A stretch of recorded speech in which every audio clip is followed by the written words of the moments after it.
Bien. Ok. Estamos, hermanos, hoy vamos a reflexionar en 3 unidades. Es bastante el material que tenemos aquí ahora. Vamos a unidad 3, unidad 4 y unidad 5, porque solamente tendríamos la última sesión en 8 días, Dios mediante, para tener la unidad 6, 7 y 8. Y terminamos los libros históricos. Sale la primera parte de Antiguo Testamento. Entonces, hoy vamos a reflexionar en estas 3 unidades, que es bastante, mucho material, pero vamos a reflexionar en algunas porciones o etapas de este tiempo histórico, ¿sale? Entonces, vamos a ir por partes. Bien, dejen solamente hacer una pequeña introducción y luego quiero hacer algunas preguntas hacia ustedes. En la clase pasada nos quedamos con la historia triste de Israel. ¿Se acuerdan? Hablábamos de esa etapa de la vida de Israel, una etapa oscura, podríamos decir, triste de Israel. Es la etapa más triste, yo creo, de la vida de Israel. No había líder, no había rey, y dice Jueces que cada quien hacía lo que quería. No había quien los guiara, pues, ¿no? Entonces, empezaron a surgir los jueces, lo que llamamos jueces, aunque decíamos que no meramente eran aquellos que ejercían alguna como justicia, sino que más bien eran libertadores, eran caudillos, los que Dios fue levantando para guiar al pueblo. Y obviamente el pueblo se apartó de Dios, y cada vez que desobedecía a Dios, entonces Dios los oprimía a través de alguna nación alrededor. Cuando ya sentía el pueblo que estaban oprimidos y siendo oprimidos por estos pueblos, entonces le pedían a Dios. Y Dios en su misericordia les enviaba a un caudillo, a un juez, y levantaba a alguno de entre ellos, y los preparaba, y se levantaban y surgían, y entonces el pueblo tenía paz, y ellos buscaban a Dios. Pero otra vez, el ciclo, ¿no? El ciclo. Y otra vez, volvían a hacer lo malo ante el Señor. Esta es la frase que se repite mucho en el libro de los Jueces. Entonces, esa es la época oscura de Israel. Finalmente llega a la última etapa de los jueces, o mejor dicho, el último de los jueces es Samuel. Eso es lo que vemos, ¿no? En lo último, finalmente termina esa época de los jueces con Samuel, y empieza la etapa de la monarquía. El último de los jueces es Samuel. No se cuenta, la vida de Samuel no se cuenta en el libro de los jueces, sino en el libro de primero y segundo de Samuel. Ahí está ya la historia de Samuel. Pero entre el libro de los jueces y el libro de Samuel hay una historia interesante, hay una historia conmovedora, y es la historia de Ruth, y es la historia de Ruth. Entonces, esto es como una especie de paréntesis entre los jueces y la época de la monarquía. Entonces, es como una especie de paréntesis, es como un receso, podríamos decir, entre esa época oscura y luego entre la etapa de la monarquía. Y entendemos a Ruth, pero vamos a pensar un poco en Ruth. No sabemos con exactitud quién lo escribe. Algunos piensan que es Samuel quien escribe Ruth. Quizás lo escribe en los primeros años del reinado de David, puede ser. Pero el libro de Ruth es interesante aquí, en esta época. Creo que debemos verlo desde varios puntos de vista, ¿no? El libro de Ruth. Pero, ¿cuáles son las enseñanzas más prácticas que podemos ver en Ruth. ¿Por qué Ruth está allí? ¿Qué nos quiere enseñar el Señor a través de la historia de Ruth? ¿Por qué después de este caos tan difícil para el pueblo y antes de iniciar la monarquía, está esta historia allí?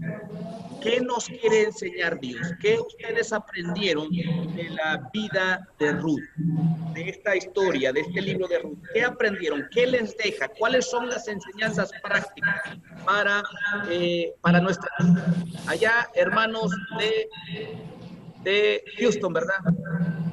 Ok, adelante, hermano. Bueno, mi nombre es Ernesto. Ernesto. Sí, cuando estuve leyendo ahí el libro de Ruth, es muy pequeño, por cierto, es algo bien interesante. Resaltaron muchas cosas, hermano. Sin embargo, la que más me impactó a mí fue de que la vida de Ruth y vos y la suegra de ella, de Noemí, es básicamente tipifica o apunta o es una sombra de lo que Dios mandó con Jesucristo, es la redención. La redención, lo que yo pude entender, significa comprar, o sea, comprar a un esclavo, y en este caso, o en nuestro caso, es a precio de sangre. Entonces, es algo bien importante que a mí me impactó, lo leí 2 veces porque me gustó mucho, y al saber de que aunque nosotros no lo merecíamos, pues Dios mandó a su Hijo y hubo esa reconciliación y esa redención. Él nos compró aunque no valíamos nada. Básicamente es eso. Ok, hermano, gracias. Interesante su comentario con respecto a esta palabra que usted está usando, redención. Qué interesante. Gracias, hermanos, por su comentario. ¿Alguien más, hermanos? ¿Alguien más, por favor? Mi nombre es Francisco. Francisco, a ver, ¿dónde estás, Francisco? Ok, a ver, no te veo, pero adelante, está bien, sí te escucho. A ver, adelante. Mi impresión es la fe de Ruth. A pesar de la oposición y de las circunstancias, como ella reconoce, percibe la intervención divina, y ella abraza la fe de Noemi, y aunque su cuñada abandona y aunque está solita y va a un lugar donde no conoce parientes y idioma tampoco, sin embargo, ella participa de esa fe que apunta al futuro, como decía mi hermano Ernesto, de el Señor Jesús. Y como aquel preso, aquel crucificado al lado de él, que le dice: Señor, cuando venga en tu reino, y Ruth, cuando vaya y llegue a tu tierra, será mi tierra. Cuando esté con tu gente será tu gente. Y donde tú mueras, ahí quiero también estar. Como algo que uno piensa y desea, estar disfrutando, ¿verdad?, de esa oportunidad única en la vida, que solamente nosotros los cristianos disfrutamos. Preciosa verdad. Y Ruth disfrutaba esa verdad aún antes, porque conoció a Noemi. Wow. Gracias, hermano. Muchas gracias por su comentario. Rescatamos allí una palabra muy importante que mencionó el hermano, el asunto de la fe. Miren, allá la palabra anterior es redención. Y aquí el hermano dice, habla del asunto de la fe de Ruth. Y me llama la atención porque en algún momento o más adelante comentaremos algo acerca de eso. Pero la fe de Ruth, muy interesante, hermano. Gracias. ¿Alguien más, hermanos? Adelante, hermano. No, yo. Hermana. Me llamo Keta.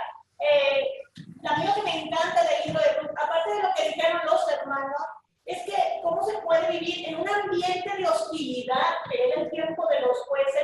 ¿Cómo se puede ser fiel a la palabra? ¿Cómo se puede ser fiel a las leyes y seguirlas?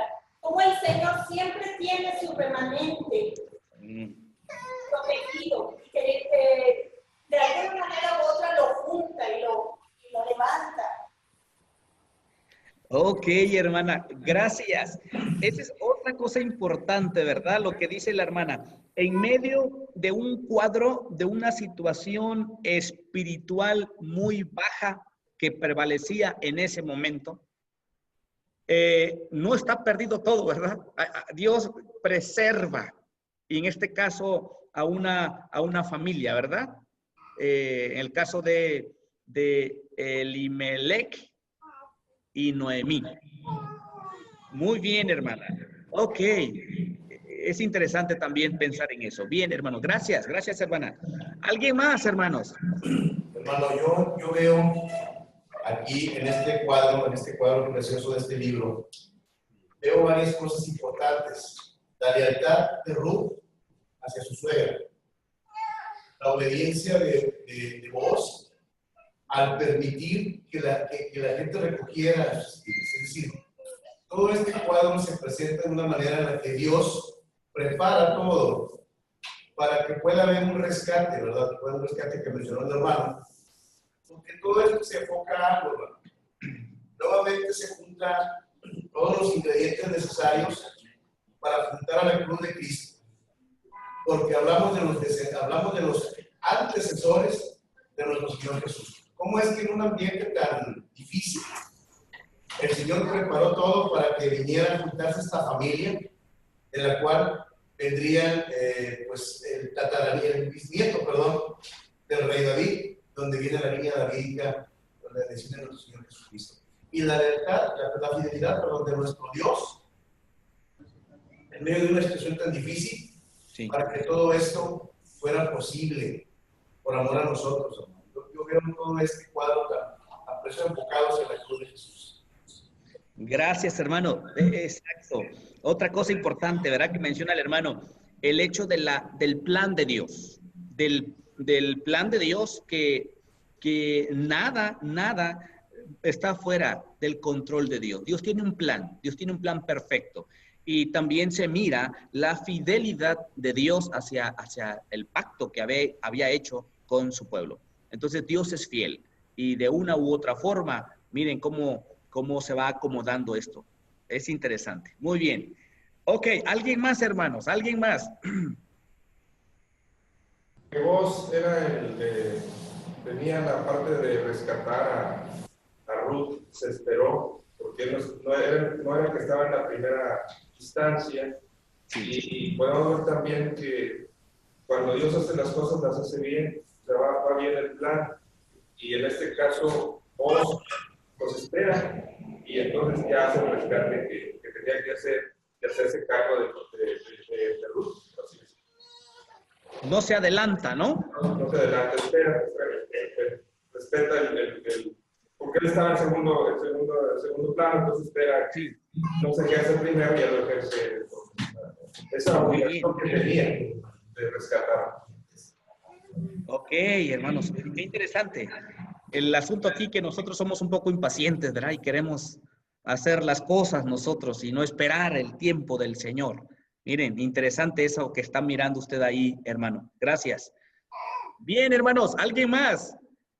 Ahora sí que ¿quién quiere mejorar su calificación de los examencitos ahí en la plataforma?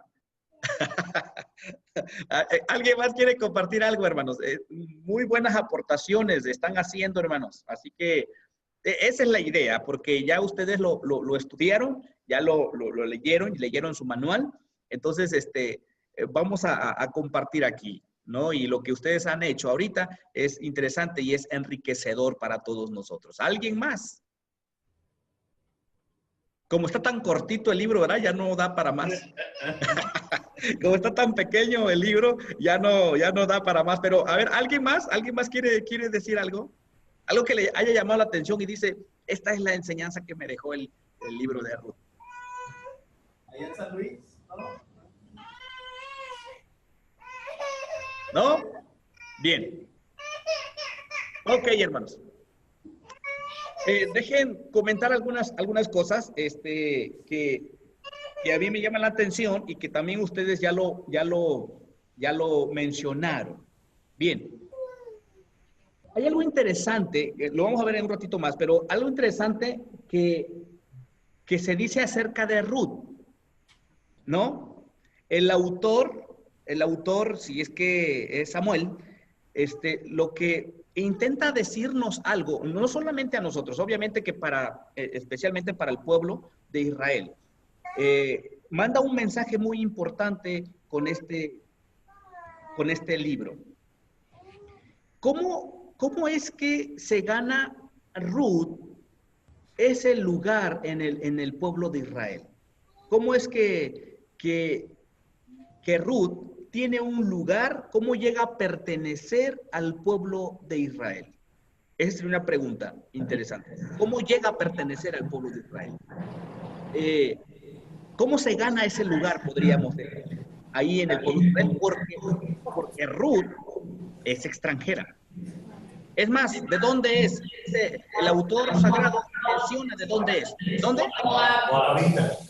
Y es interesante ver cómo el autor, porque hubiese dicho una mujer, no sé, que no era del pueblo de Israel, se llamaba Ruth, nada más ahí.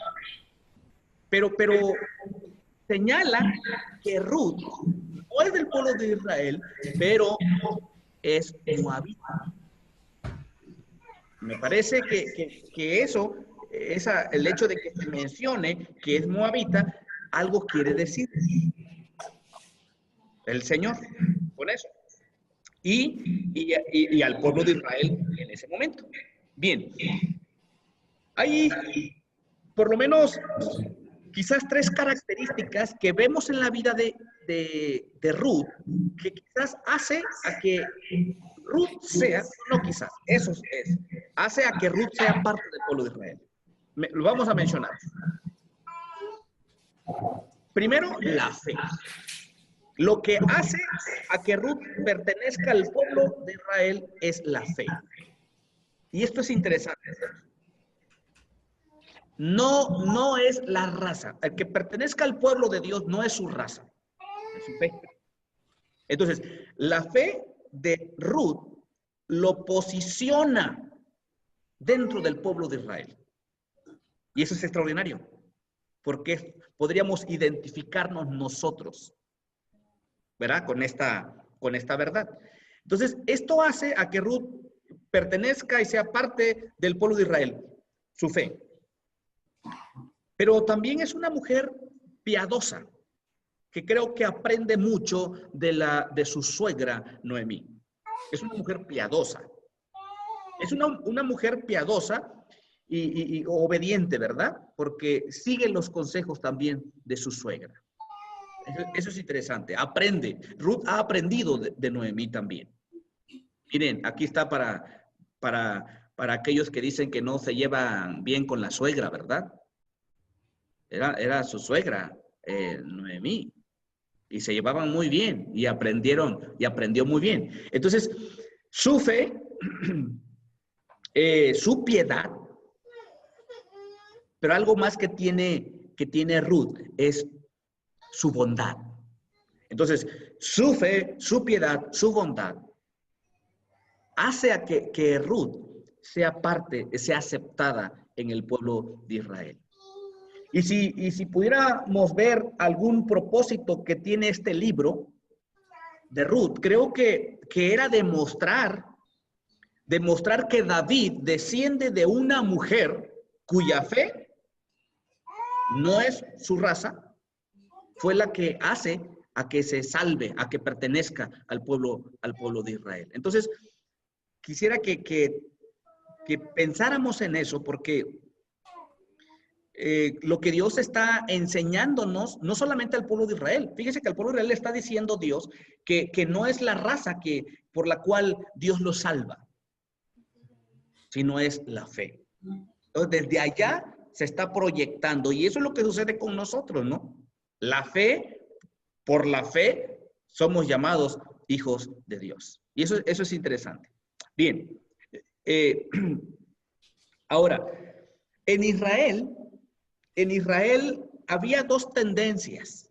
Había dos tendencias, podríamos decir así, dos pensamientos, dos tendencias políticas. Una muy cerrada, muy exclusivista y otra un poco más liberal. Por ejemplo, esta idea, esta tendencia exclusivista o cerrada, decían, mantengamos la pureza del judaísmo. Mantengamos la pureza. No vamos a mezclarnos con nadie. Porque nosotros somos el pueblo escogido. Por lo tanto, no vamos a mezclarnos con nada. La otra mentalidad era esa mentalidad más abierta que deseaba involucrarse con las otras naciones con el propósito de convertirlos, con el propósito de que también pudiesen creer en el Dios de Israel.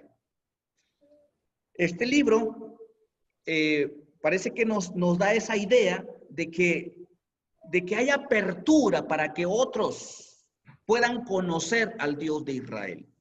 Parece que este libro nos dice, al igual que el libro de Jonás, por ejemplo, que se está pensando no solamente en el pueblo, sino que en otras naciones puedan conocer de Dios. Acuérdense que esa era la misión de Israel, que otras naciones pudiesen conocer al Dios de Israel. Pero algunos eran tan cerrados, tan celosos en esto que decían, no, somos nosotros solamente el pueblo. Y eso lo llevó también al pueblo a no cumplir con esa misión. Pero este libro nos da esa idea de que se abre y se da la apertura para que otros más puedan convertirse y puedan creer en el Dios de Israel. Entonces el autor quiere manifestar en este libro de Ruth la gloria de Dios, o mejor dicho, la gracia de Dios a través de una mujer extranjera. ¿Más o menos? Sí. Ok. Claro. Ahora, mire, vamos a... ¿Cómo se posiciona Ruth en ese plan, en ese proyecto de Dios? Vayan allí solamente para dar un vistazo al texto bíblico en Mateo capítulo 1, versículo 5. Miren, Mateo 1, 5. Dice, Salmón, padre de Boz, cuya madre fue Rahab. Boz, padre de Obed, cuya madre fue Ruth. Obed, padre de Isaí, e Isaí, padre del rey David, y David fue el padre de Salomón, cuya madre había sido esposa de Urías, y así sucesivamente. Pero quiero que noten, ¿quiénes se incorporan a la genealogía? ¿Quiénes se incorporan? Rahab y Ruth. Es interesante esto. Esto es, de alguna manera, el escritor de Ruth nos está diciendo que Dios tiene un plan perfecto, y ese plan tiene que ver con la salvación, y que las personas pueden salvarse por su fe y no por su raza. Eso es bien interesante, al grado que en la genealogía de Jesús se incluye a Ruth, pero no solamente a Ruth, también a Rahab. Entonces, ese es un mensaje de entrada, un mensaje muy duro para el pueblo de Israel. Un mensaje muy fuerte. ¿Cómo es posible? Si nosotros somos la raza pura, la nación del Señor. Y Dios está diciéndonos que desde aquí, desde este libro, Ya la idea es que vaya abriéndose tu mentalidad del pueblo de Israel a no ser localistas, sino abrir la mentalidad de que Dios tiene un plan para los demás. También, desde aquí, miren, hermanos. Entonces, esto era bien difícil para la aceptación, más con aquellos que tenían esta tendencia de ser exclusivista. Entonces, Dios le está diciendo, ¿saben qué? No los voy a salvar por la raza.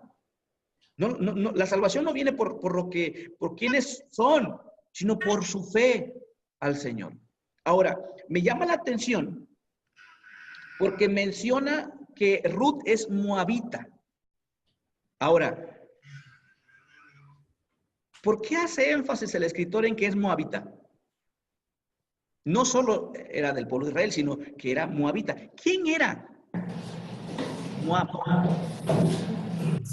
¿Se acuerdan? Eran descendientes de Lot. Exacto. Descendientes de Lot. Allí en Génesis 19 ustedes van a encontrar la historia. ¿Se acuerdan cuando Lot es rescatado de Sodoma y Gomorra? Y se van juntamente con sus dos hijas. Entonces, allí las hijas tienen relaciones sexuales con su padre. ¿Se acuerdan de eso? Sí. Y producto de ese incesto, la hija mayor tiene un hijo que se llama Moab. Y luego la hija menor tiene un hijo. Exactamente. ¿De dónde vienen? Los amonitas. Entonces, ¿se dan cuenta? ¿Se dan cuenta cómo el escritor aquí le está diciendo al pueblo de Israel? Miren, ustedes, porque en ese momento se supone que está reinando David cuando escribe Samuel, le está diciendo, ustedes aprecian tanto a David. Este es nuestro rey, por supuesto que es nuestro rey. Pero ¿saben de dónde desciende? O sea, le está diciendo, ¿no? Es el rey, el máximo rey. Pero ¿saben de dónde desciende David? ¿Saben de dónde viene? Y entonces, eso puede ser como un choque, ¿verdad? A la mente. Porque dice, desciende de Ruth. Pero Ruth desciende de Moab. Es decir, de una relación incestuosa, pecaminosa, que se consideraba quizás hasta maldición. Qué interesante. Por eso el autor sagrado pone énfasis en que esta mujer era moabita. Y por supuesto que los israelitas rechazaban eso a los moabitas porque era una nación pecaminosa. Entonces era un poco fuerte y duro. Pero, como dije, desde aquí el escritor empieza o quiere que el pueblo de Israel empiece a abrir su mente.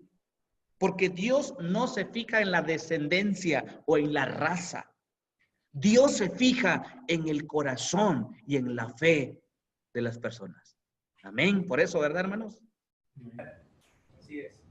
Entonces, es interesante, hermanos, esta historia de este libro, cómo nos ubica dentro de ese contexto del plan de Dios.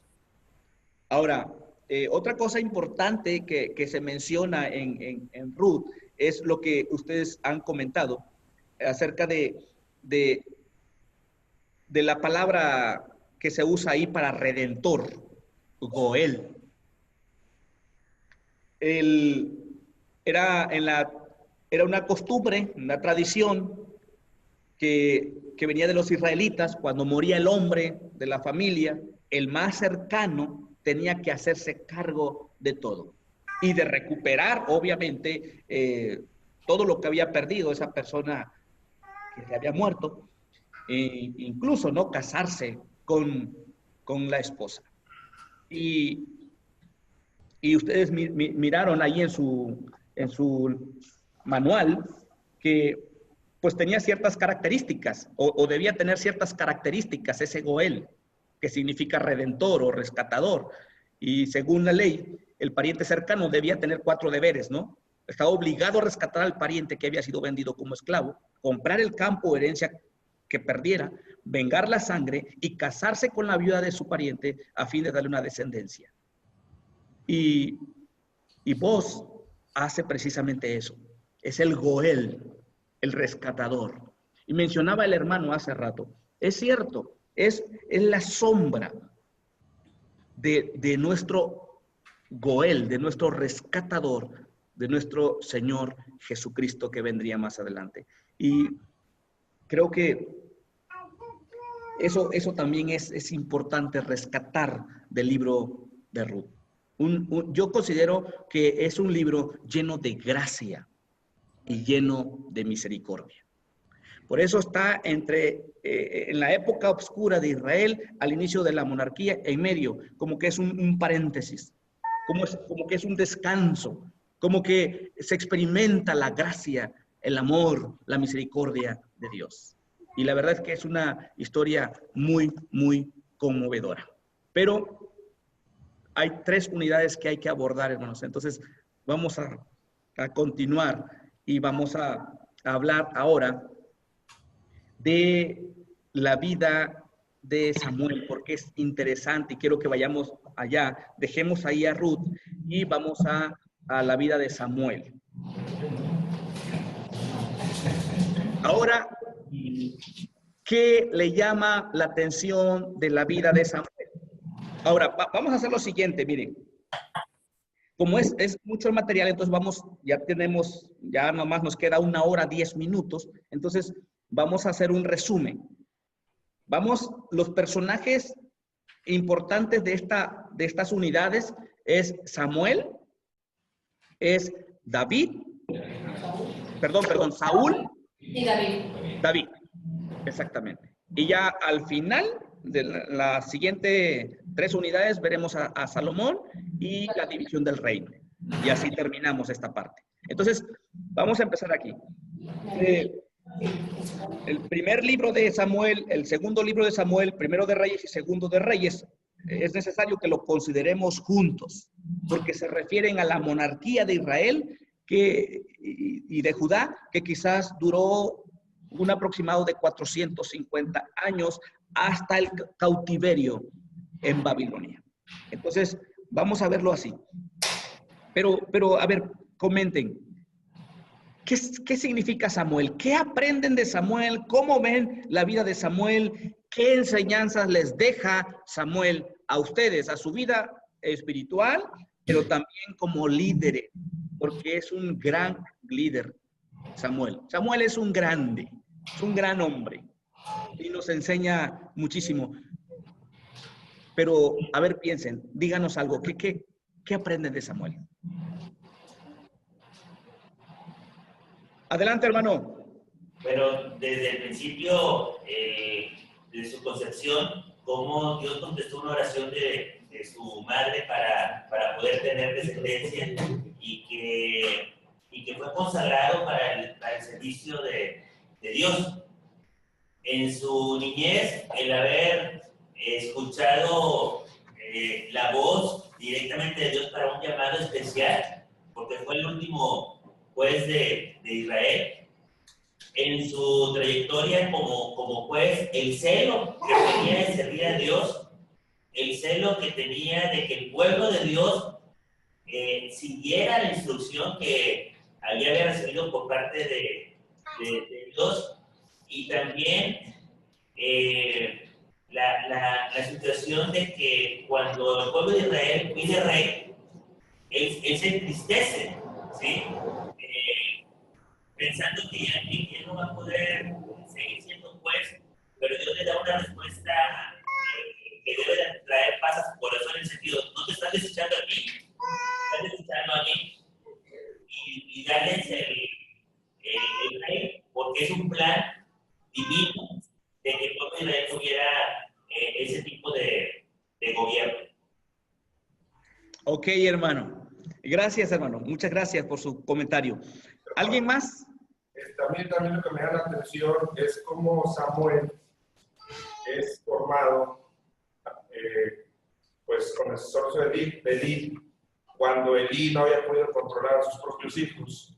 Entonces, me llama mucho la atención la obediencia de Samuel, porque nosotros como seres humanos somos muy dados a ver el tutor o quien nos está indicando las cosas, quien nos está aconsejando, si tiene la fuerza moral para hacerlo, ¿verdad? Entonces, si alguien viene y le dice a mis hijos, que se porten bien tus hijos, y yo veo que sus hijos están portando mal, le digo, oye, pues arregla a tus hijos primero y vienes conmigo. Pero en el caso de Samuel, cómo se sujetó, se sometió a la enseñanza de Elí, y bueno, pues en obediencia a Dios, ¿verdad? Pero no fue algo así como algo que decirle a Elí, oye, pues ok, sin dar muy buenos consejos a mí, pero tus hijos ni siquiera les llaman la atención. Interesante eso, hermano. Interesante eso, que espero que en un ratito más quiero retomar eso. Esa parte de Samuel, la relación con Elí y sus hijos. O sea, es interesante eso, pero lo miramos. Espero que me recuerde usted esa parte porque me llama mucho también la atención eso, que lo vamos a mencionar en un rato más. Ok, ¿algo más, hermanos? Samuel. Sí, A ver, alguien, hermano, allá de Houston quería hablar. sí. Hay una similitud entre Moisés y Samuel en su niñez, en su infancia, cuando las madres, ambas, ¿verdad?, crían a sus hijos y probablemente le cantan, oran y le repiten la palabra de Dios a un bebito que no sabe hablar, pero sí, cuando ellos tienen ya 3, 4 añitos como ellos, ya llevan para enfrentar la vida una base de un amor maternal, fraternal del padre y de la madre. La importancia que hizo esas dos criaturas, grandes libros. Oh, ok, hermano, mire, yo no había pensado en eso que usted está comentando, pero eso también es sumamente importante. La influencia de quien educa, ¿verdad? En ese sentido. Ok, no escuché muy bien, pero el hermano hizo la comparación con Moisés, ¿verdad? Sí, ¿verdad, hermano? Sí, hermano. Ok, sí es cierto, de cómo Moisés creció y cómo lo educaron, al igual que Samuel. Bien, hermano, muy buena observación. Ok, hermano, ¿iba a decir algo? ¿Alguien más? Sí, hermano. A ver, antes de aquí de Houston, antes, el hermano que está al lado. Sí, hermano. Y después allá. Sí, hermano, adelante. Sí, básicamente, hermano, se resume en lo que dijo allá en Monterrey, lo que dijo aquí mi hermano Paco. Es importante la influencia que tienen los padres. Pero a mí también me llama mucho la atención es de que no necesariamente poder ser puede ser un jovencito y puede ser que él reciba la palabra de Dios y puede ser usado por Dios. Eso me impacta mucho, inclusive en el momento ya muy hostil con los hijos de Elí, que andaban bien desordenadamente, y él no tomó en cuenta el comportamiento de los demás. Eso tiene mucha escuela para nosotros, porque muchas veces nosotros nos vamos por la inercia, por la tendencia de la demás gente, pero debemos de tener bien mentalizado de que Dios es el único que nos puede guiar. Y independientemente de cómo se comporte el hermano, cómo se comporten los amigos, cómo se comporten los hermanos de la carne, los padres inclusive, o sea, el servicio de Dios, hacia Dios, perdón, es personal. Entonces, eso a mí me llamó mucho la atención de Samuel, que a su corta edad, él fue un buen siervo. Ok, hermano, muchas gracias. Bien, ahora sí, hermano, allá de Monterrey. Bueno, hermano, mire, que a mí me todo lo que han dicho los hermanos, lo cual está muy bien. Me llama la atención una cosa, viendo desde el libro de los jueces, pasando por todo esto, algún dato que a mí me llama muchísimo la atención. Cómo Dios prepara desde la infancia a este varón, cómo lo toma, lo instruye. Y Samuel, hermano, fue profeta, fue sacerdote. ¿Cómo es que dentro de todo esto, dentro de la ley judía, esto no estaba como que permitido? Pero ¿cómo es que Dios prepara a este varón para que tenga todas estas características? A ver, un paréntesis. Otra vez, profeta. Profeta, sacerdote, pues siendo juez, de alguna manera gobernado. Exacto, tiene 3 oficios. Y eso no era algo muy común en ese tiempo. Solo hecho por Melquisedec más adelante, que es obviamente una sombra de lo que es nuestro Señor Jesucristo. Profeta, sacerdote y rey. Que abarca todo este proceso de la educación que se le dio a Samuel. Ok, menciona usted algo interesante, hermano, interesante, pero al rato, que yo quiero que participen los demás, vamos a recordar eso que usted comentó ahorita. Es cierto, Samuel tiene estos 3 oficios, es juez, es profeta y es sacerdote. Pero llama la atención lo que usted dijo, o sea, ¿cómo es que Samuel es sacerdote? Profeta, bueno, está bien, juez, está bien, pero sacerdote, había algo especial para ser sacerdote. Pero bueno, lo checamos al rato. Bien, hermano, gracias. ¿Quién más, hermanos? A ver, ¿qué les dice Samuel? ¿Qué les enseña Samuel? Ahora sí no ha hablado mucho las hermanas.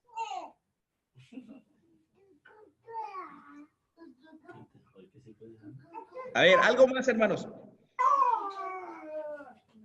A ver, mi hermano ahí de Zacatecas. Ahí el que está enfrente. A ver, hermano. A ver, ¿qué te enseña Samuel, hermano? A ver, ¿qué te dice? Algo interesante desde su niñez, ¿no? En lo particular siempre he admirado a Samuel desde su niñez.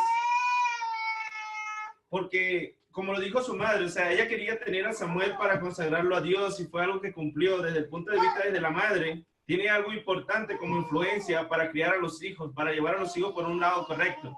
Samuel comienza a crecer también bajo la dirección de Dios. La voz de Dios estaba directa con Samuel desde su niñez. Y esto le permitió a él tener una concentración con Dios durante toda su vida. Y eso le permitía a Samuel prácticamente ser una persona de influencia dentro de la sociedad, respetable dentro de la sociedad. Y ahí es donde vemos que nuestra comunión con Dios, nuestra parte con Dios, trae como beneficio, o sea, el ser también admirado por los hombres o buscado por los hombres para una cercanía con Dios. Muy bien, hermano, muy bien, gracias. Gracias, ya tiene un punto más ahí en los examencitos, ¿eh? Ok. Bien, hermano, ¿algo más? ¿Alguien más quiere compartirnos algo de Samuel antes de ir más adelante? Digo, para que no se quede sin su participación. ¿No? Bien. Ok.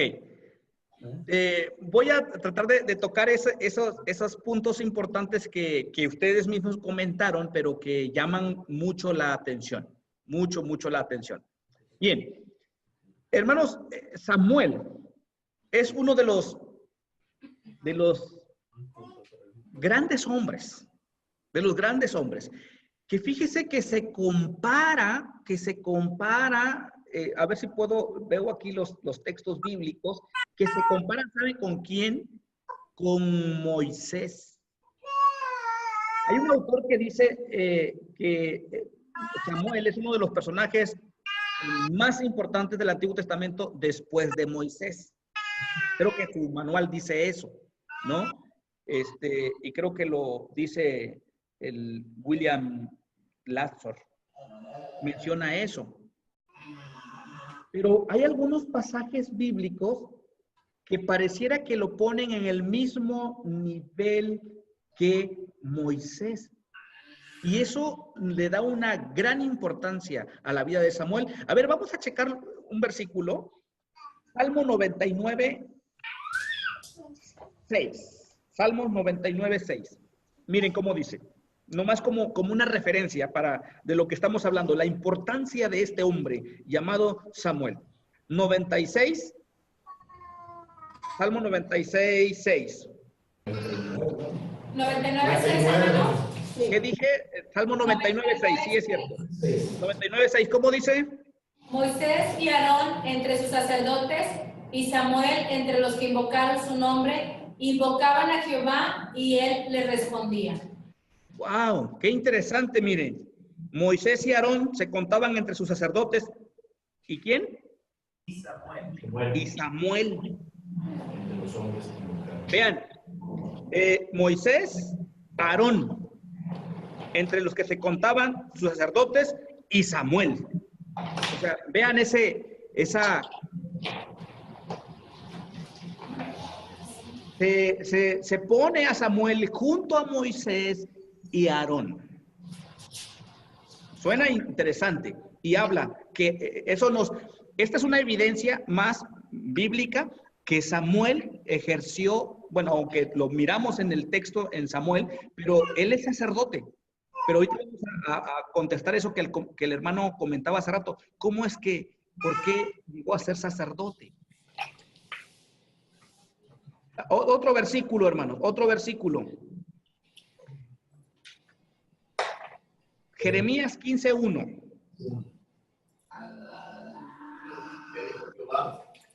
Jeremías 15:1. ¿Cómo dice? Me dijo Jehová, si Moisés y Samuel se pusieran delante de mí, no estaría mi voluntad con este pueblo. Échalos de mi presencia y salgan. Fíjese, ¿a quién ponen allí? Samuel. Moisés y Samuel. ¿Por qué no dijo Moisés y Elías? ¿O algún otro? No, Moisés y Samuel.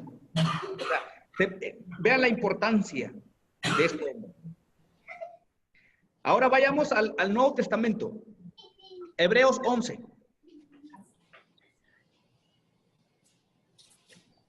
¿Alguien que lo lea? Hebreos 11, 32. ¿Y qué más digo?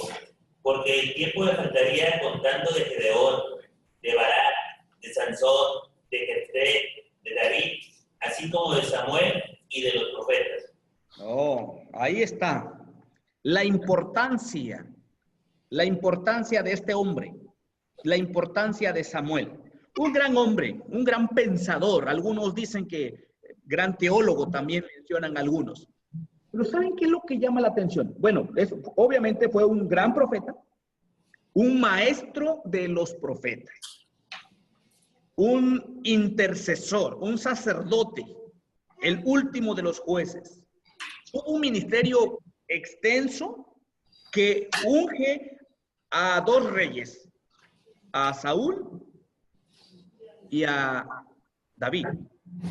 Y es el fundador de una u otra forma, va a presenciar el inicio de la monarquía. Bien, luego menciona que también es el hombre que tuvo éxito en unir las 12 tribus de Israel. Transformó a Israel después de ser una nación, un pueblo débil e idolátrico, a una nación más espiritual y fuerte. Eso hace Samuel, un gran hombre. Pero hay algo que llama la atención, hermanos, en la vida de Samuel, y creo que eso hace también a Samuel un hombre especial. Y es uno de los hombres, o mejor dicho, Samuel es aquel hombre que acepta los errores y el pecado de la casa sacerdotal. Es uno de los hombres que acepta ese error y ese pecado de la casa sacerdotal. No solamente lo acepta, sino lo confiesa. Y ustedes lo miran allí. No solamente lo acepta, sino lo confiesa el pecado. Porque él mismo es sacerdote y sus hijos también. Ahora, Elí era el sacerdote cuando él nació. Y no tuvo un buen ejemplo, Samuel, de parte de los hijos de Elí.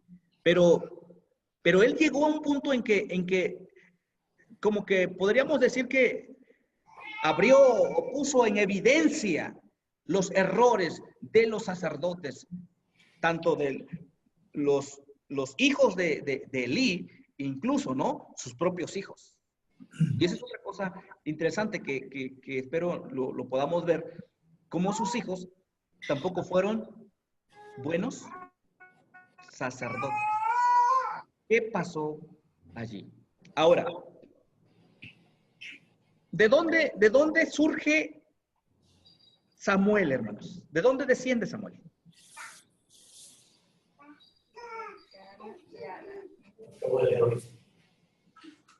Esa es una cosa interesante. ¿Por qué es que es sacerdote? ¿De dónde dependían los sacerdotes? Ok. Dice el capítulo 1 de Samuel: en la tierra de Efraín había un hombre sufita de Ramatayim. Su nombre era Elcana, hijo de Joroán, hijo de Eliú, hijo de Tou, hijo de Zum, efraimita.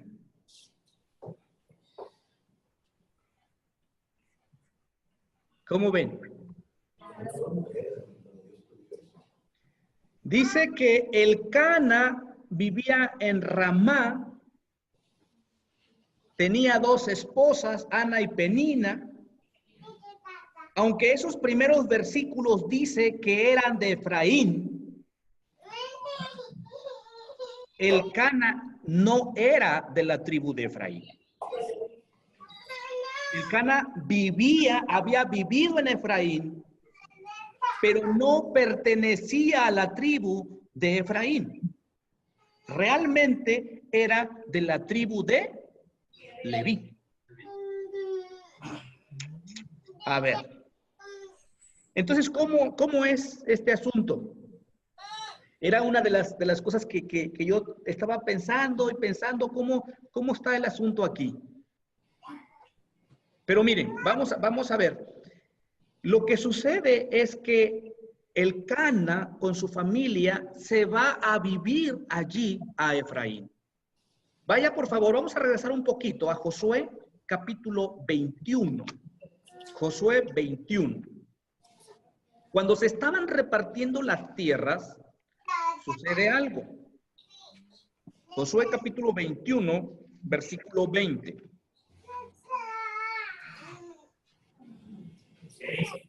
¿Cómo dice? A las familias de los hijos de Coat, levitas, los que quedaban de los hijos de Coat, recibieron por suerte ciudades de la tribu de Efraín.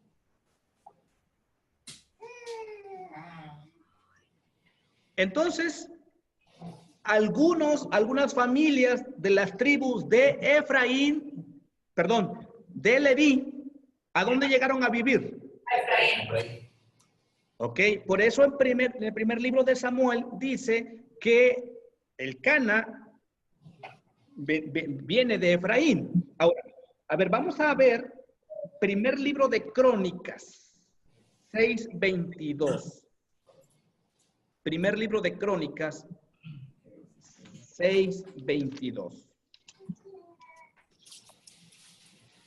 Bueno, desde antes, desde el versículo 16. De 6:16 hasta el 23. Hasta el 28 de una buena vez. ¿Alguien que lo lea en voz alta? De los hijos de Leví, Gersón, Coat y Merari. Y estos son los nombres de los hijos de Gersón, Limni y Simei. Los hijos de Coat, Amram, Izhar, Hebrón y Uziel. Los hijos de Merari, Mali y Uzi.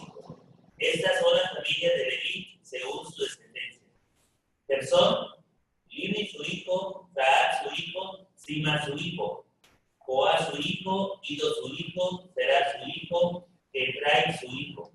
Los hijos de Joa, Aminadab su hijo, Coré su hijo, Asir su hijo, Elcana su hijo, Eleazar su hijo, Asir su hijo, Taat su hijo, Uriel su hijo, Usías su hijo y Saúl su hijo. Los hijos de Elcana, Amasai y Ahimot. Elcana su hijo, Sofai su hijo, Nahat su hijo, Eliab su hijo, Jeroam su hijo, Elcana su hijo. Los hijos de Samuel, el primogénito Barni y Abías. Los hijos de Berani, Mali, Limne su hijo, Simei su hijo, Usa su hijo, Simea su hijo, Aquía su hijo, Asaías su hijo.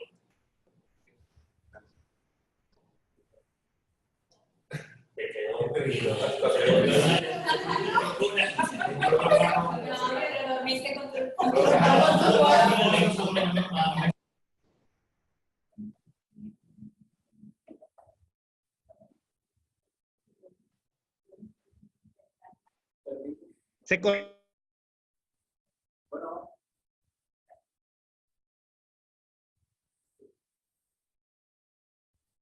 Bueno. Ajá, Ahí está. Ya. Tuvimos problemas, ¿verdad?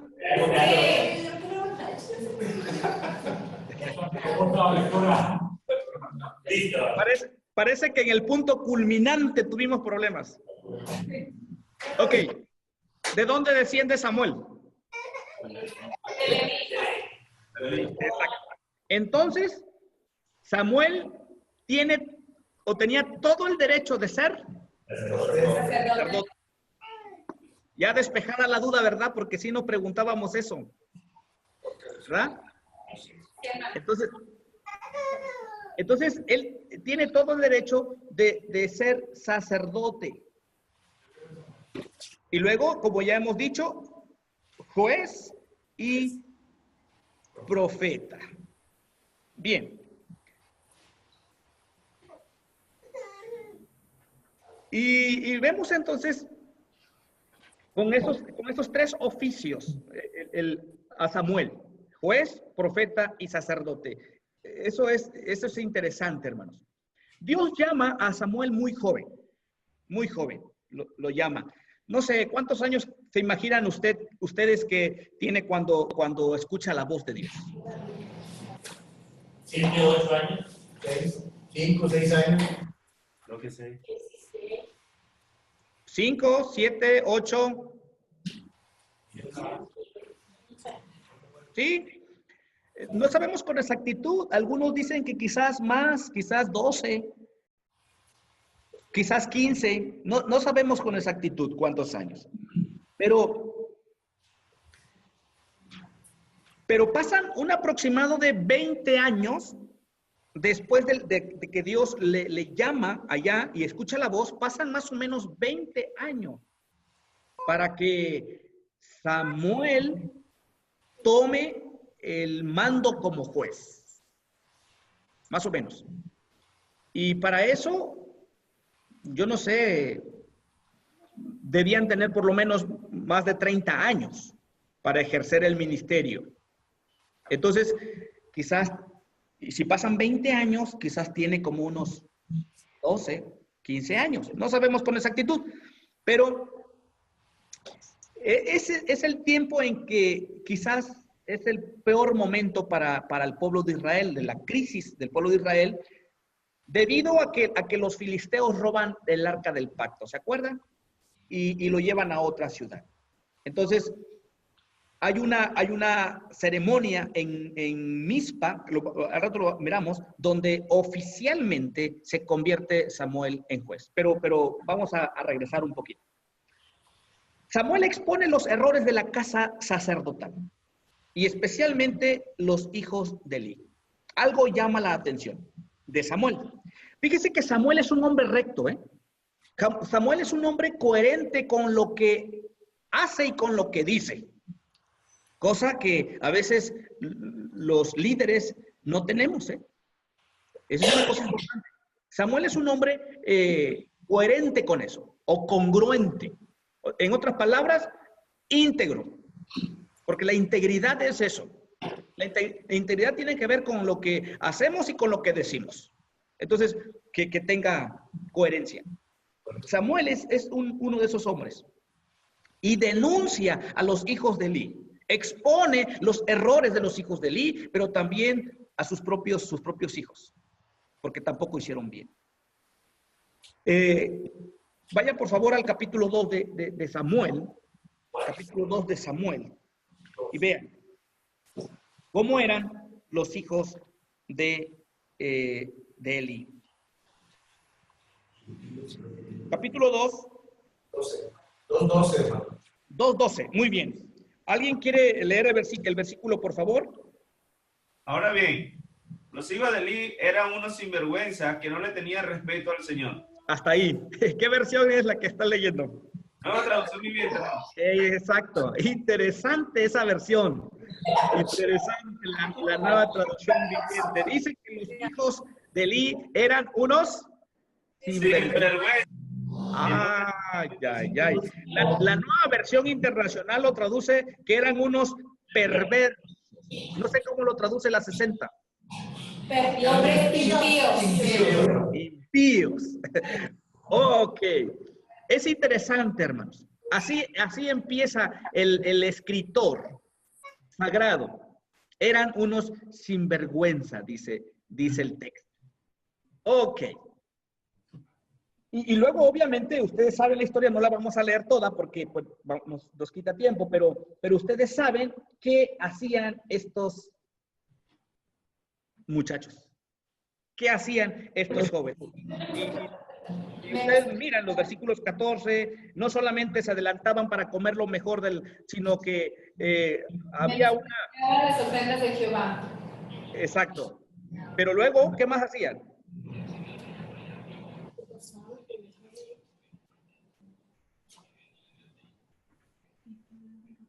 ¿Qué más hacían? Les comían sangre. Dice, a ver, lea, versículo 14, bueno, 13. La costumbre de esos sacerdotes era la siguiente. Cuando alguien ofrecía un sacrificio, el asistente del sacerdote se presentaba con un tenedor grande en la mano y mientras se cocía la carne, metía el tenedor en la olla, en el caldero, en la cacerola o en la cazuela y el sacerdote tomaba para sí mismo todo lo que enganchaba en el tenedor. De este modo trataban a todos los israelitas que iban a Silo. Además, antes de quemarse la grasa, solía llegar el ayudante del sacerdote para decirle que él estaba para ofrecer el sacrificio. Dame carne para el asado del sacerdote, pues no te va a aceptar cocida sino cruda. Y el hombre contestaba, espera, que se queme la grasa, como es debido. Luego podrás tomar lo que desees. Y el asistente replicaba, no, dámela ahora mismo. De lo contrario, te lo quito por la fuerza. Así que el pecado de estos jóvenes era gravísimo a los ojos del Señor, pues trataban con desprecio, ese es el punto, las ofrendas que le pertenecían. Ahora, no solamente hacían eso, sino más adelante dice que también se acostaban, ¿verdad?, con las mujeres. Versículo 22. Elí, que ya era muy anciano, se enteró de todo lo que sus hijos estaban haciendo al pueblo de Israel, incluso de que se acostaban con las mujeres que servían a la entrada del santuario. ¡Wow! Vean la dimensión del pecado. Por eso me llama la atención porque es Samuel quien empieza a descubrir todo esto. Ahora, versículo 18 dice, el niño Samuel, por su parte, vestido con un efod de lino, seguía sirviendo en la presencia del Señor. ¿Qué encontramos aquí, hermanos? Aquí encontramos un contraste. Aquí encontramos un contraste. Mientras los hijos de Elí hacían lo malo, Samuel hacía lo bueno. Pero ¿saben qué es lo interesante? ¿Qué es lo interesante de esto? Es que, ¿quién educa a Samuel?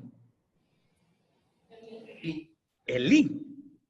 ¿Cómo es posible que quien le sale mejor es el que no es su hijo? ¿Cómo es posible que quien lo educa en el sacerdocio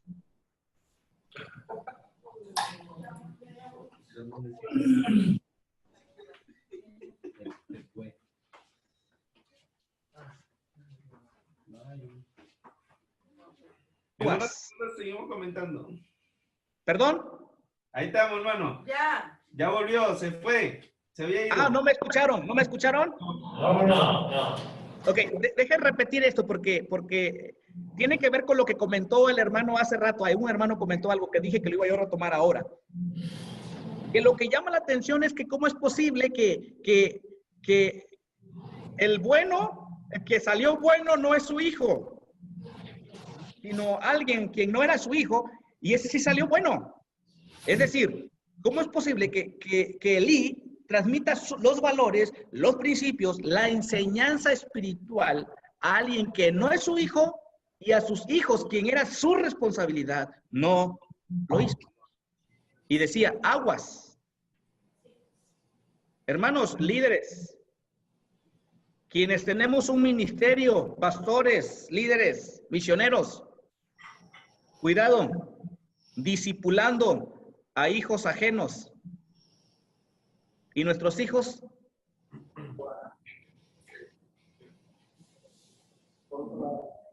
O sea, piénsenlo porque eso a mí también me pega, hermano. Yo tengo 2 hijos. Uno de 15 años, Jared, y Ami de 12 años, hermano. Y cada vez que yo leo este pasaje, cada vez que yo veo, digo, ¿cómo es posible que Elí pudo educar a Samuel, que no era su hijo, y a sus propios hijos no lo pudo educar? Y eso debe llenarnos de preocupación, hermanos. A veces andamos tan preocupados discipulando a los hijos de los hermanos y nuestros hijos, ¿quién los disipula? No me conteste, nada más reflexione. Pero eso es un asunto interesante, hermanos. Ahora, dejen decir algo más. Elí, realmente Elí es un hombre exitoso, ¿eh? Si hablamos de profesionalmente, Elí es un hombre exitoso. Hablando profesionalmente, ¿en qué sentido? En el sentido de que era un hombre respetuoso en la comunidad. Él era sacerdote. Entonces, como sacerdote, tenía muchas responsabilidades. Su nombre significa Jehová es mi Dios. Entonces, creo yo que había tomado muy en serio este asunto del sacerdocio, de su servicio a Dios. Tengo la sospecha que este hombre dedicó su vida al servicio. O sea, porque lo tomó muy en serio. Primero porque era el sacerdote, pero también era gobernador, era el juez, Elí. Quizás por más de 40 años. Quizás por más de 40 años. Miren. Vean 4:18. 4:18. Alguien que lo lea, por favor. Samuel. Sí, primero de Samuel 4:18. ¿Cómo dice? Y aconteció que cuando él hizo mención del arca de Dios, Elí cayó hacia atrás de la silla al lado de la puerta y se desnudó y murió, porque era hombre viejo y pesado, que había juzgado a Israel 40 años. ¿Qué?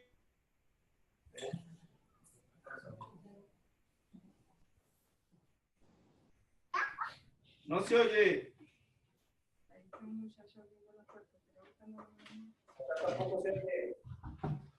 Por eso comentaba que profesionalmente, quizás como político, vamos a decirlo así, como juez, incluso como sacerdote, en sus tareas espirituales, en sus tareas de sacerdocio, de servicio, y como gobernante, miren, duró 40 años.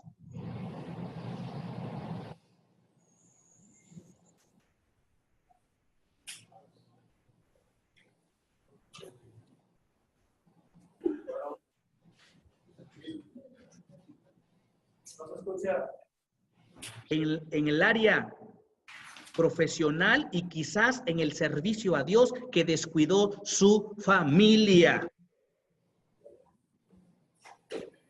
Hermano, algo interesante también de la vida de Samuel es lo que menciona. Primero fue un niño dedicado, fue alguien que su mamá esperó y oró por él y Dios le concedió esa petición.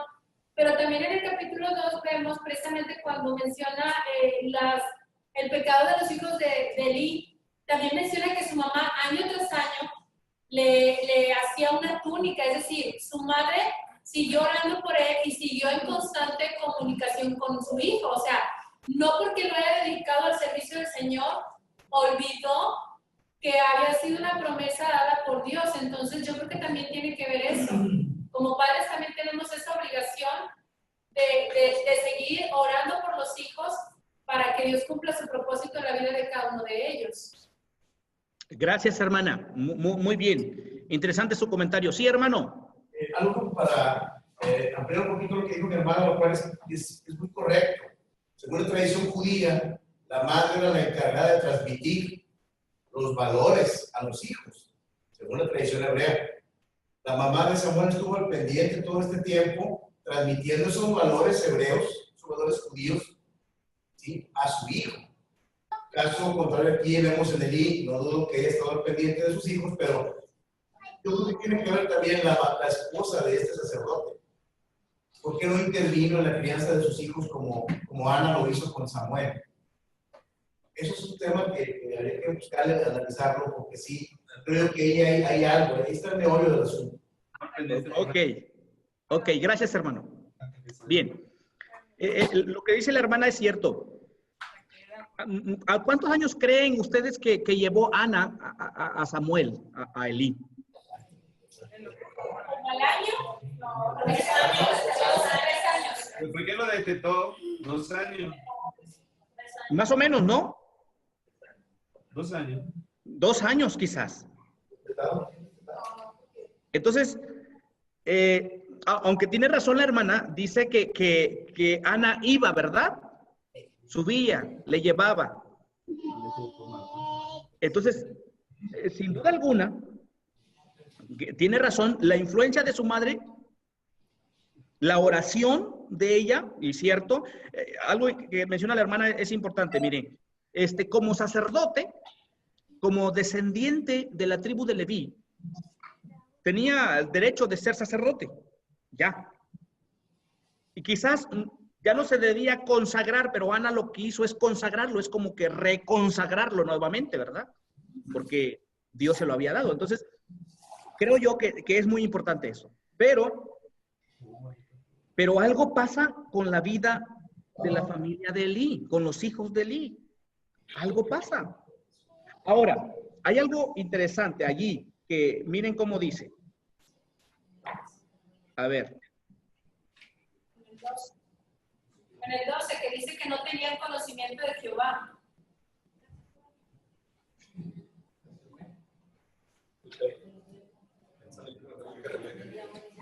Es momento de irnos a los... Vamos a unos cortes y ya regresamos en tu programa. Los hijos de Elí eran unos perversos que no tomaban en cuenta al Señor. ¿Cómo dice la versión 60, por favor? Los hijos de Elí eran hombres impíos y no tenían conocimiento de Jehová. Llama la atención ese pasaje. La nueva versión dice que no tomaban en cuenta al Señor. No sé cómo dice la traducción viviente, hermano. Usted que tiene ahí esa traducción viviente. ¿Qué era el pasaje, hermano? El versículo 12. Capítulo 2. 2:12, ¿es cierto? La última parte, ¿cómo dice? Ahora bien, los hijos de Elí eran unos sinvergüenzas que no le tenían respeto al Señor. No le tenían respeto a Dios. Aquí dice que no tomaban en cuenta al Señor, y la versión 60 dice que no conocían a Dios. Y me parece que esa es lo que mejor nos da a entender acerca de Elí, de los hijos de Elí, perdón. Ellos no conocían a Dios. Creo que eso es un punto importante. No conocían a Dios. A diferencia de Samuel, que conocía a Dios, que conoció a Dios, que creció. obviamente, hermanos, esto nos dice otra, o nos da otra enseñanza. Los hijos o nuestros hijos ahora que crecen en un hogar cristiano no es garantía, no significa que son cristianos. Y creo que eso es importante, hermanos, sobre todo nuestros hijos que vienen creciendo en un hogar cristiano y que a veces ellos están tan confiados como van a la iglesia desde chiquitos. Pensamos y decimos, son cristianos. Cuidado. Creo que es el reto de nosotros como padres, evangelizarlos, presentarles el evangelio al Señor. Porque estos hombres no conocían. Parece que no conocían. Y creo que eso hace a que ellos vivan de esta forma. Y ustedes van a ver ahí desde el versículo 22, dice, Elí ya era un anciano y se enteró de todo lo que sus hijos le estaban haciendo al pueblo. Ahora, está bien, no conocían de Dios y por eso hacían eso. Es más, se usa una palabra ahí, no honraban a Dios con sus actos. No honraban a Dios con sus actos. Pero miren lo que dice el versículo 29. ¿Quién lo quiere leer, por favor?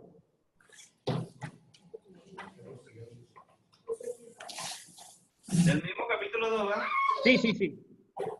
Entonces, ¿por qué menosprecian mi sacrificio y ofrenda? ¿Por qué le da más honor a tus hijos que a mí? Pues tú y ellos han engordado con lo mejor de las ofrendas de mi pueblo Israel. Hasta ahí.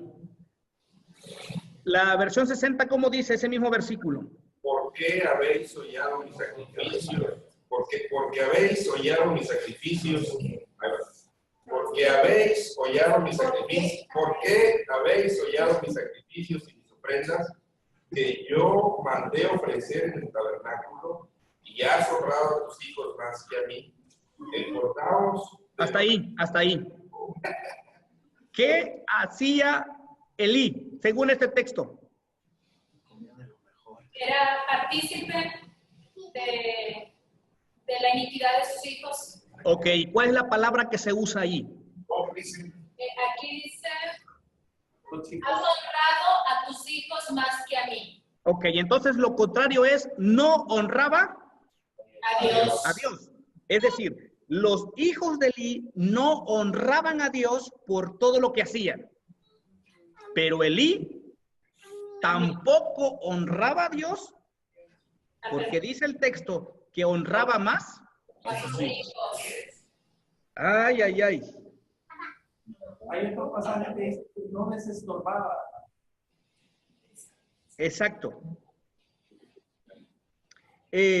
Los hijos de Elí no honraban a Dios con sus actos, pero tampoco Elí honraba a Dios con la permisividad con sus hijos. Y luego le dice Dios, honras a tus hijos más que a mí.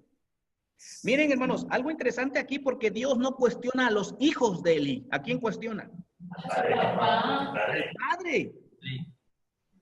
O sea, Dios está haciendo responsable por la conducta de sus hijos. ¿Debido a qué? Porque usted diría, bueno, pero si los hijos ya están bien grandes, los hijos son mayores, ellos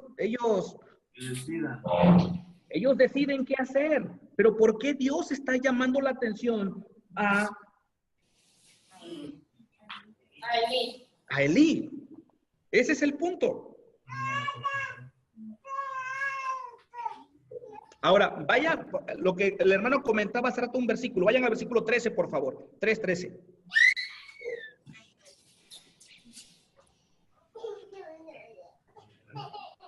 Alguien que lea, por favor. 3:13. Y demostraré que yo juzgaré su casa para siempre por la iniquidad que es sabe, porque sus hijos han blasfemado a Dios y él no los ha estorbado. Ok, está claro, ¿verdad? Esto nos aclara más la idea. Ahora, hermanos, yo les hago una pregunta para que estemos pensando y reflexionando, porque ya nos queda poco tiempo. ¿Cuándo se honra más a los hijos que a Dios? ¿Cómo? ¿Cuándo? ¿Cómo es que se honra más a los hijos que a Dios? ¿Cuándo se honra más a los hijos que a Dios? Cuando no los disciplinamos. 1, cuando no los disciplinamos. Bueno, puede ser, hermana, puede ser eso. ¿Algo más? Hermano, lo que hay en la actualidad ahora, que ¿por qué te cambiaste de iglesia? Porque mis hijos se sienten mejor en la otra. Ok. Yo siento ahí que le estás dando más prioridad a tus hijos ahí, porque es donde se sienten a gusto. Ok. Otra cosa, en el caso de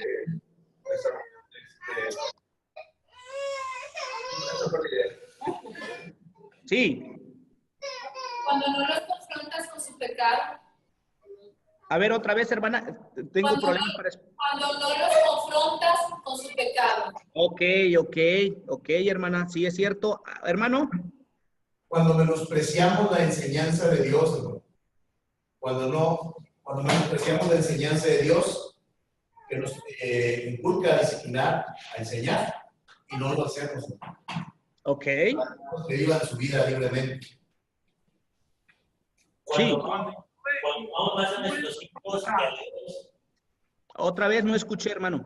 Cuando amamos más a nuestros hijos que a Dios. Ah, ok. Hermano, en el caso de Eli es una situación muy importante porque él estaba usurpando sus funciones. Y por ejemplo, en nuestro contexto, en nuestra realidad, si un hijo mío, yo le doy consejos, le doy el mensaje, le hablo de Dios, pero él tiene una edad y dice, yo voy a seguir haciendo lo que estoy haciendo, voy a vivir con un libro y voy a estar... No, mira, si lo vas a hacer, aquí en mi casa no lo vas a hacer, ¿verdad? Bien, pero bien. si yo digo, bueno, sí, mijito, ya te separaste de tu mujer, vete aquí, yo te atiendo y está bien todo. Entonces, ahí yo estoy honrando a mi hijo, pero si la palabra de Dios es clara, entonces, ok, yo te voy a dar el consejo. Eso no significa que me vayas a hacer caso. Pero cuando menos, aquí en mi casa, en lo que a mí corresponde, no te lo voy a permitir, ¿verdad? Y en el caso de Samuel, pues sí, sus hijos estaban usurpando, estaban en su casa, y ahí los tenía, digo, por lo que vemos. El caso de Eli, ¿verdad? Perdón, de Eli. Sí, de Eli. Ok. Es cierto, hermano. Sí, tiene usted razón. Mucho tiene que ver con eso. Por eso, el texto comienza calificando la conducta de los hijos. Primero. Pero luego la acusación viene con el padre, con Elí. Porque el carácter, hermanos, obviamente debe modelarse en el hogar, en la casa. Pero no es garantía, ¿no? de que nuestros hijos permanezcan en el camino correcto si les enseñamos, obviamente. Pero nuestra responsabilidad es modelarles el camino de Dios. No enseñarles nada más, ¿eh? Acuérdense lo que dice Deuteronomio capítulo 6, 4 al 9, ¿verdad? Cómo debían de modelar los padres su vida espiritual acerca de Dios, cómo le debían enseñar. Entonces, hay un compromiso, hermanos, que tenemos nosotros como padres. La enseñanza es sumamente importante, pero la enseñanza sin el modelo produce en la vida de nuestros hijos pues rebelión, de verdad. O sea, si nosotros decimos, enseñamos algunas cosas, pero no hacemos esas cosas, eso es lo que a los hijos más les pega, ¿no? Y se vuelven rebeldes. Y dice, mi papá, mi mamá me enseña una cosa y hace otra. Entonces, sí. Yo quisiera relacionar el versículo 3:13, donde se habla de que los hijos han blasfemado a Dios y que Él ha estorbado, con el versículo 2:12, donde dice, y no tenían conocimiento de Jehová, los hijos. Sí. Esto me da a entender que pues, la mejor forma de estorbar a los hijos es dándoles a conocer la palabra de Dios. Claro. Y al ver el anterior versículo donde dice, no tenían conocimiento de Dios, me da a entender que Él no los guió por el camino del Señor. Era la mejor forma de estorbar todo lo malo que hacían. Ok, hermano, sí es cierto. Siendo él un sacerdote que no hubiera instruido a sus hijos.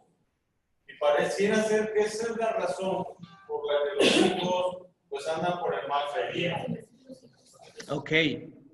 Ok, hermano, es cierto. El problema parece entonces no es realmente la desobediencia de sus hijos, sino el problema es la falta de enseñanza y de la reprensión de Elí para con ellos. Este es el punto. Entonces, por eso Dios le dice a ellos, has honrado más a tus hijos que a mí. Y por eso la pregunta era aquí, ¿cómo Elí honró a sus hijos más que a Dios? ¿O cómo nosotros podemos honrar más a nuestros hijos que a Dios? Y creo que ahí es una línea muy, muy delgada, que necesitamos verlo desde esa perspectiva nosotros como padres y como líderes. Miren, ¿qué significa? Ya ustedes comentaron, me parece interesante sus respuestas de qué es honrar a los hijos más que a Dios. Pero podríamos decir, hermanos, una aplicación de qué significa honrar más a los hijos a Dios, pudiéramos decir es que cada vez que nosotros permitimos que nuestros hijos deshonren a Dios con nuestro consentimiento o en medio de nuestro silencio, estoy honrando más a ellos que a Dios. ¿Más o menos? Sí. Repito, voy a repetirlo. Cada vez que permitimos que nuestros hijos deshonren a Dios con nuestro consentimiento o en medio de nuestro silencio, estoy honrando más a ellos que a Dios. Y eso sí debe de movernos, hermano. Trae consecuencias. De verdad. Ahora, una segunda aplicación, podríamos decir que ¿cómo deshonramos a Dios? Cada vez que enseñamos, pero y nosotros no damos un testimonio, nosotros no modelamos. Entonces, le enseñamos, pero no somos congruentes con lo que enseñamos. Ahora, y podríamos pensar en una otra aplicación. Cuando deshonramos a Dios y honramos más a nuestros hijos, cuando nosotros no disciplinamos a la altura de la transgresión. Cuando nosotros no disciplinamos a la altura de la desobediencia o del mal que hicieron nuestros hijos. A ver, un ejemplo. Vean, capítulo 2, versículo 22 y 23. Dejen leerles en voz alta. Miren cómo dice. 2:22. Elí, que ya era muy anciano, se enteró de todo lo que sus hijos lo estaban haciendo al pueblo de Israel, incluso de que se acostaban con las mujeres que servían a la entrada del santuario. Les dijo, ¿quién les dijo? Elí. Elí le dijo a sus hijos. ¿Saben cómo les dijo? ¿Por qué se comportan así? Quiero que veamos las diferentes versiones, la Nueva Traducción Viviente y la 60. ¿Por qué se comportan así? Pregunta. Todo el pueblo me habla de su mala conducta. No, hijos míos, no es nada bueno lo que se comenta en el pueblo del Señor. Le pregunto a usted, ¿cómo ve esa disciplina de Elí para con sus hijos? Muy light. Ay. A ver, vamos a ver las siguientes versiones. La 60, ¿cómo lo traduce, hermano? ¿Por qué hacéis cosas semejantes? Porque yo oigo de todo este pueblo vuestros malos procederes. No, hijos míos, porque no es buena fama la que yo oigo, pues hacéis pecar al pueblo de Jehová. Ok, ahí está la disciplina del papá. A ver, vamos a escuchar la Nueva Traducción Viviente. Dice, Elí les dijo, he oído lo que la gente dice acerca de las cosas perversas que ustedes hacen. ¿Por qué siguen pecando? Basta, hijos míos. Los comentarios que escucho del pueblo del Señor no son buenos. Ahora, escúchese usted mismo disciplinando a sus hijos de esta manera. Es como decirle...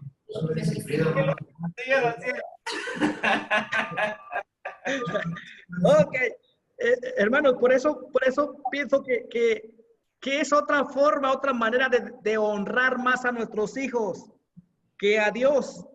Cuando la forma de corregir, cuando la forma de disciplinar no está a la altura del pecado o de la transgresión. Debemos efectuar una corrección a la altura del mal que se cometió. Miren lo que dice aquí. Ay, hijitos míos, ¿por qué hacen eso, hijos? ¿Que no saben que eso se ve mal? Ya pórtense bien. Y es todo. Esa es la disciplina.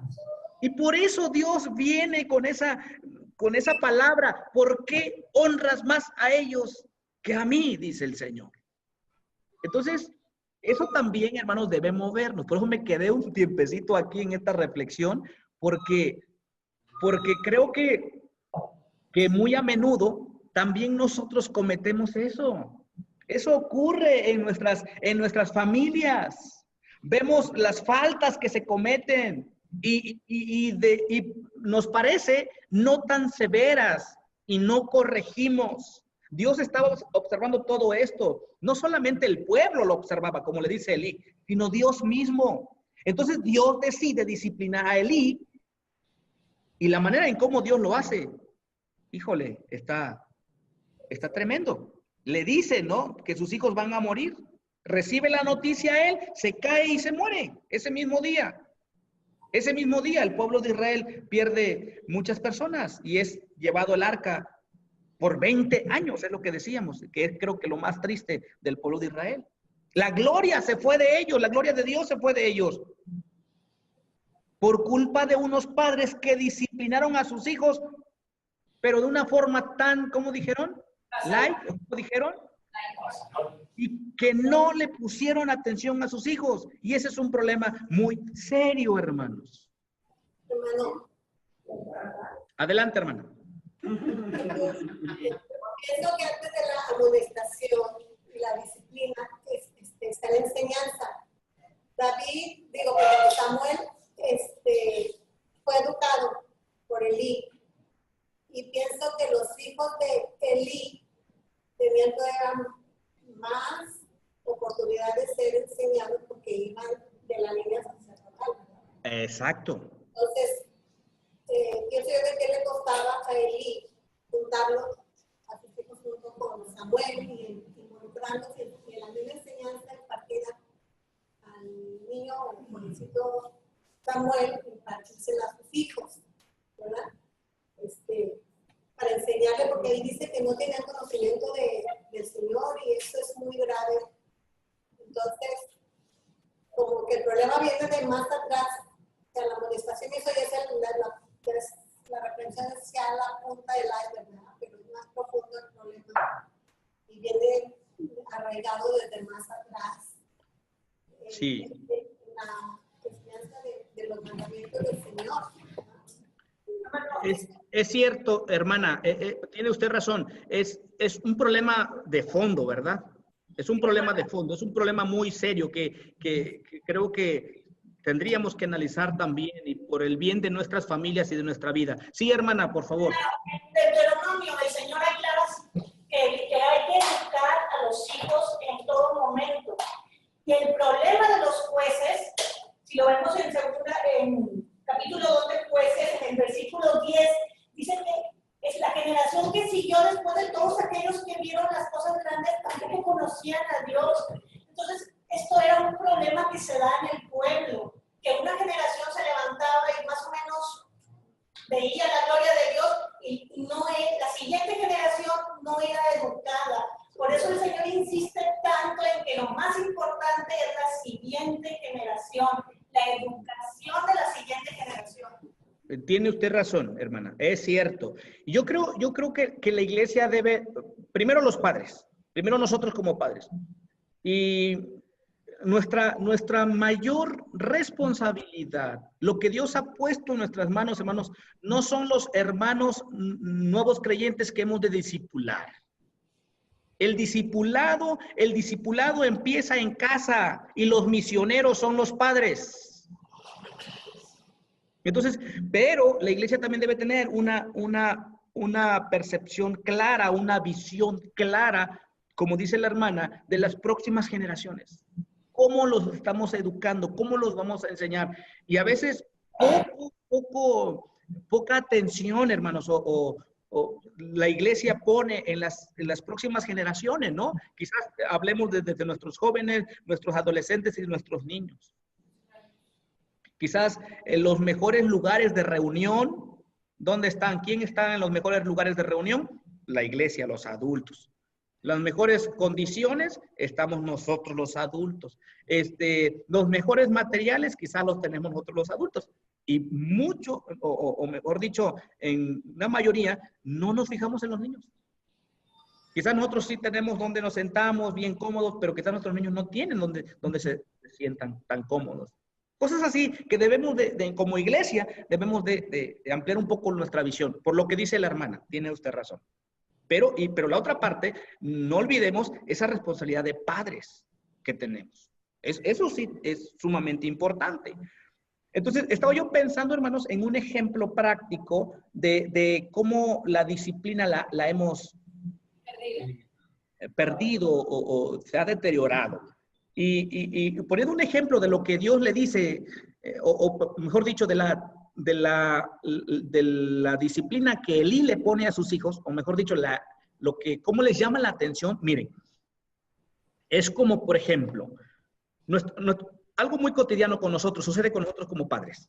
Vamos a suponer que un día llega tu hijo de la escuela y lleva dentro de su mochila, lleva cigarros, no sé, quizás hasta una de marihuana, lo que sea, droga. Y sucede que lo descubres y tú le dices, ay, hijo, ¿por qué traes eso ahí en la mochila? Y el hijo te dice, ay, mamá, papá, es que un compañero me lo dio a guardar. Y tú le dices, hijo, ten cuidado, eso no se hace. Por favor, entrégaselo a tu compañero y punto. Ese fue la llamada de atención. Otro ejemplo. Un día están comiendo ahí todo como familia y tienen invitados. Y como viene el invitado que por primera vez, usted pone en su mesa el mantel más bonito que tiene. Y antes de llegar el invitado, su hijo anda jugando y tira el café en el mantel.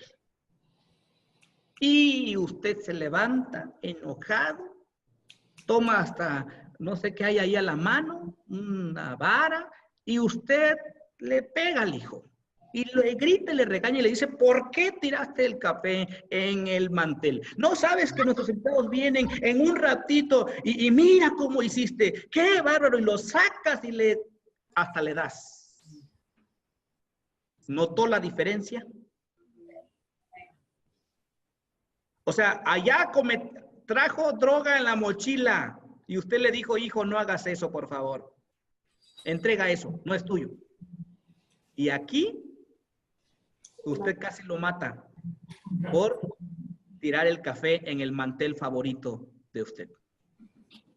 Cuando yo digo que disciplinemos, que la disciplina tiene que ser en la medida de la transgresión, de la falta, de eso estamos hablando, hermanos. Miren, Elí, hijo, ¿por qué hacen eso? Por favor, no den o no hagan que el pueblo hable mal de nosotros. Y es todo lo que pasó. Bueno, eso solamente para que piensen, hermanos. Pensemos. ¿Sale? Bien, hermanos, ¿qué creen?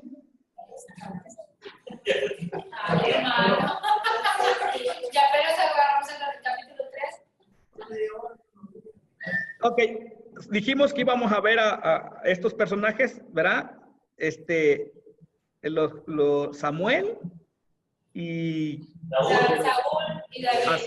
A Saúl y David, que hasta ahí llegaban nuestras unidades, ¿verdad?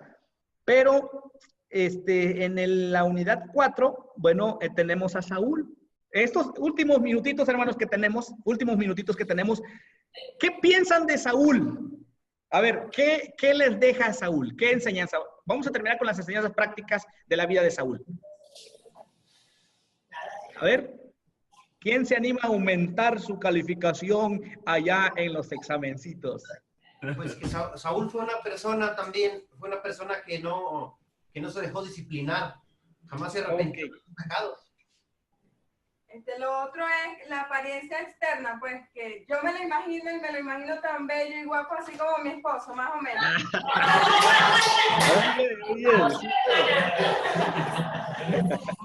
Bueno, Saúl No tuvo ningún tipo de valor. Ok. Dejen terminar de hablar a la hermana, por favor. ¿No, hermana? Sí, hermano, que a la final la apariencia pues nos enseñó de que no debemos confiar en lo externo nunca. Ok, hermana. Muchas gracias. Sí. Saúl tenía todo para ser un buen siervo de Dios, pero su celo era tan grande, o sea, su envanecimiento era tan grande que prefirió aplicar lo que dice Santiago acerca de los celos, que es una sabiduría terrenal, animal y diabólica.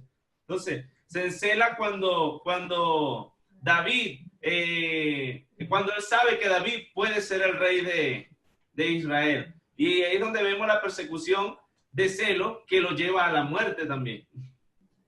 Oh, interesante eso. ¿Qué más, hermanos? Gracias. Hermano. A ver, sí. Ya, hermano, algo que yo veo aquí interesante es como cuando una persona no está preparada, hermano, para tomar un cargo tan importante. Saúl no estaba preparado de ninguna, él llegó por casualidad cuando fue elegido, fue visto a lo lejos, pero él no estaba preparado, él no tenía ese, pues, ¿cómo le puedo llamar? Pues esa instrucción para gobernar. Él gobernó, mejor pensó que era lo mejor para el pueblo, para él mismo incluso. Cuando uno no está preparado para tomar un cargo, uno entra, pues borras, como decimos aquí, no hacemos las cosas como a Dios le agrada, pero falta preparación. Ok, hermano, muy bien. ¿Alguien más? Las consecuencias de la desobediencia, hermano. Al momento que Saúl desobedeció, fue desechado, porque al final de cuentas Dios también tenía un propósito para la vida de Saúl, pero pudo más quizás su propia opinión que realmente seguir el consejo del Señor, y eso le costó el reinado. Bien, sí, la consecuencia del pecado es tremenda. Sí, hermano. Fue elegido, pero también no escuchó consejo. No quiso escuchar el consejo y cuando estuvo presionado, él tomó sus propias decisiones, ignorando a Dios, ignorando a la ayuda que se le podía proveer por lado de Samuel. No lo quiso escuchar. Ok, hermanos. Bien, miren, la verdad que es una historia muy triste y trágica de este rey. Ahora, empezó bien, terminó mal. No todo el que empieza bien, termina bien.